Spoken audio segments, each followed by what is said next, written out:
Parfois, on dit simplement « je regarde pour partir ».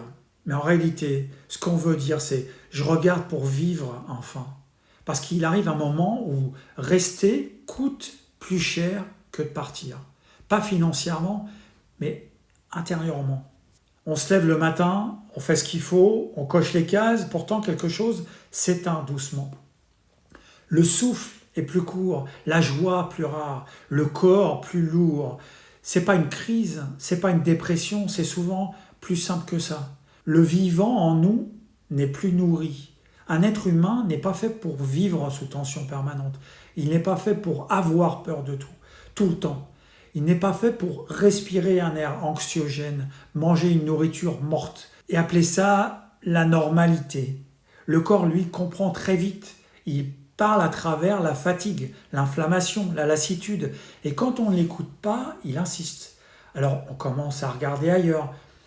Pas pour fuir, mais pour se souvenir de ce que veut dire être vivant, du soleil qui réchauffe, sans agresser, une nourriture simple, fraîche, évidente, des gens qui se parlent encore, qui dansent, un rythme qui respecte le jour et la nuit.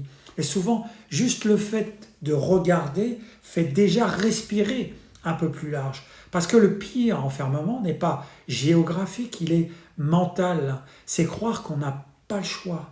Je ne dis pas que partir est la solution pour tout le monde. Je dis que rester dans un endroit qui nous éteint lentement n'est pas une preuve de courage. Le courage, parfois, c'est de s'écouter, de reconnaître que quelque chose doit changer, même si on ne sait pas encore exactement quoi. On n'a pas besoin d'un plan parfait. On a juste besoin d'un prochain pas plus vivant que le précédent. Et souvent, quand on commence à vivre plus simplement, plus près de la terre, du soleil, du réel, le corps se remet à faire ce qu'il sait faire depuis toujours. Il se régénère.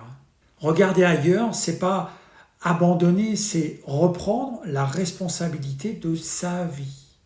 Et quand je dis pour vivre, enfin, c'est pas un cri de détresse, c'est un acte de lucidité. Parce qu'au fond, la vraie question n'est pas où aller, la vraie question c'est dans quelles conditions mon corps, mon cœur et mon esprit peuvent encore dire oui à la vie.